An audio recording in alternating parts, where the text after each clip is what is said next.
Hello everyone, welcome back to our channel Anushruti art zone. Friends, ಇನ್ನೇನು ಸ್ವಲ್ಪ ದಿನಗಳಲ್ಲಿ ವರಮಹಾಲಕ್ಷ್ಮಿ ಹಬ್ಬ ಬಂತು. ಸೊ ನಾವು ಹಬ್ಬದ ತಯಾರಿ ನಡೆಸಲೇಬೇಕಾಗುತ್ತೆ. ಸೊ ನಮ್ಮ ಚಾನಲ್ನಲ್ಲಿ ಈಗ ಆಲ್ರೆಡಿ ವರಮಹಾಲಕ್ಷ್ಮಿ ಹಬ್ಬಕ್ಕೆ ಸಂಬಂಧಪಟ್ಟಂತೆ ಸುಮಾರು ವಿಡಿಯೋ ಬರ್ತಾ ಇದ್ದಾವೆ. ಸೊ ಯಾರು ಕೂಡ ಮಿಸ್ ಮಾಡ್ದೇ ಎಲ್ಲವೂ ವಿಡಿಯೋಗಳನ್ನು ನೋಡಿ. ಹಾಗೆಯೇ ಇವತ್ತಿನ ವಿಡಿಯೋದಲ್ಲಿ ವರಮಹಾಲಕ್ಷ್ಮಿಯ ಕಳಸಕ್ಕೆ ತೆಂಗಿನಕಾಯಿ ಅಲಂಕಾರ ಹೇಗೆ ಮಾಡಬಹುದು ಅಂತ ಹೇಳಿ ತೋರಿಸ್ತಾ ಇದ್ದೀನಿ. ಅದಕ್ಕಾಗಿ ನಾನು ಒಂದು ತೆಂಗಿನಕಾಯಿನ ತೊಗೊಂಡ್ಬಿಟ್ಟು ಅದನ್ನು ಫುಲ್ ನಾರುಗಳನ್ನೆಲ್ಲ ನೀಟಾಗಿ ಅದನ್ನು ತೆಕ್ಕೊಂಡಿದ್ದೀನಿ. ಅದು ನಾರಿದ್ದರೆ ಚೆನ್ನಾಗಾಗಲ್ಲ ಫ್ರೆಂಡ್ಸ್, ಹಾಗಾಗಿ ನಾನು ನೀಟಾಗಿ ನಾರನ್ನೆಲ್ಲ ತೆಕ್ಕೊಂಡಿದ್ದೀನಿ.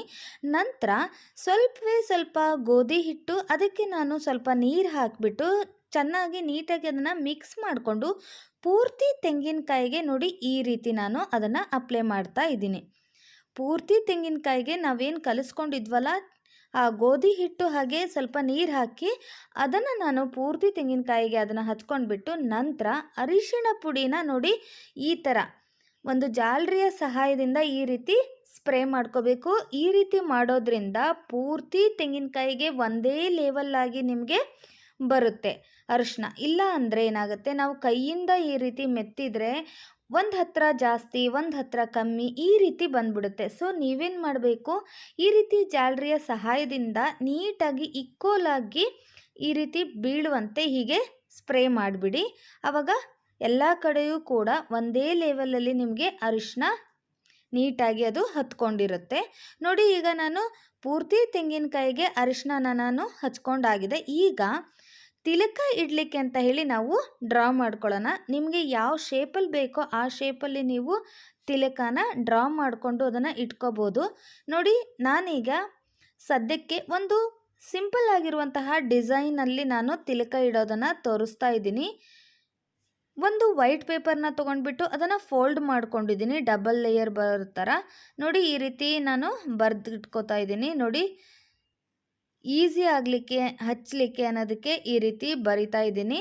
ನಂತರ ಇದನ್ನು ನಾವೇನು ಬರ್ಕೊಂಡಿದ್ವಲ್ಲ ಆ ಶೇಪಲ್ಲೇ ಇದನ್ನು ಕಟ್ ಮಾಡಬೇಕು. ನೋಡಿ, ಈ ರೀತಿ ಬರುತ್ತೆ. ಅದನ್ನು ಹಾಳೆನ ಪೇಪರ್ನ ಈ ರೀತಿ ಓಪನ್ ಮಾಡಿದ ತಕ್ಷಣ ಈ ರೀತಿ ಡಿಸೈನ್ ಬರುತ್ತೆ. ನಂತರ ನಮಗೆ ಎಲ್ಲಿಗೆ ಬೇಕೋ ನೋಡಿ, ಎಲ್ಲಿ ಕರೆಕ್ಟಾಗಿ ನೀಟಾಗಿ ಇರುತ್ತಲ್ವ ತೆಂಗಿನಕಾಯಿ, ಅಲ್ಲಿ ನೀವು ನೋಡ್ಕೊಂಡ್ಬಿಟ್ಟು ಅದನ್ನು ಈ ರೀತಿ ಫಸ್ಟು ಪೇಪರ್ನ ಇಟ್ಕೋಬೇಕು. ಈ ರೀತಿ ಇಟ್ಕೊಂಡು ನೀವು ನೀರು ಹಚ್ಚಿ ಕೂಡ ಕುಂಕುಮನ ಹಚ್ಕೋಬಹುದು. ಬಟ್ ನಾನಿಲ್ಲಿ ಬಯೋಲಿನ್ ಬಳಸ್ತಾ ಇದ್ದೀನಿ. ಬಯೋಲಿನ್, ವ್ಯಾಸ್ಲಿನ್ ಈ ರೀತಿ ನೀವು ಬಳಸಬಹುದು.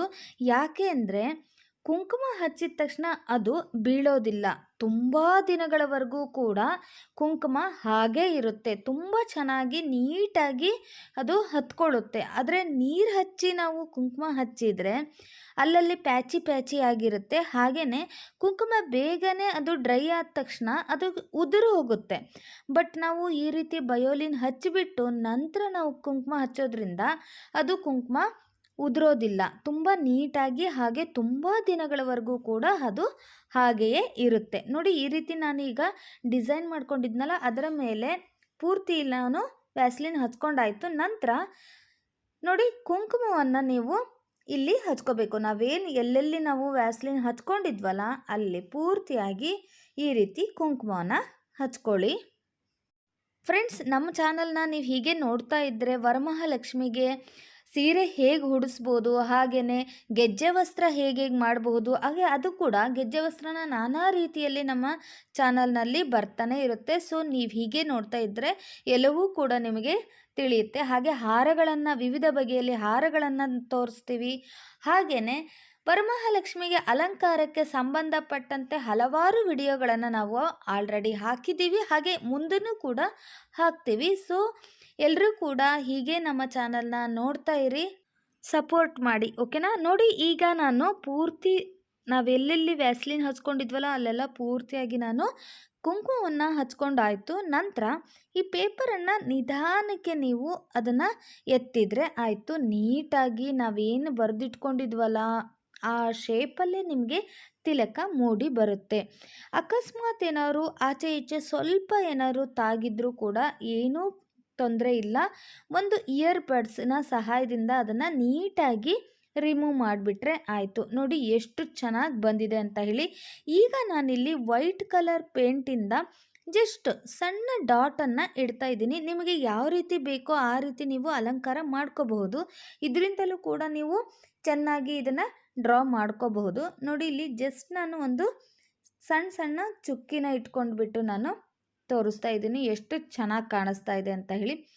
ಓಕೆ ಫ್ರೆಂಡ್ಸ್, ನಿಮಗೆಲ್ಲ ಈ ವಿಡಿಯೋ ಇಷ್ಟ ಆಯಿತು ಅಂದ್ಕೊಂಡಿದ್ದೀನಿ. ಇಷ್ಟ ಆದರೆ ಮರೀದೇನೆ ಲೈಕ್ ಮಾಡಿ, ಹಾಗೆ ನಿಮ್ಮ ಫ್ರೆಂಡ್ಸ್ ಆ್ಯಂಡ್ ಫ್ಯಾಮಿಲಿಗೆ ಶೇರ್ ಮಾಡೋದನ್ನು ಮರಿಬೇಡಿ.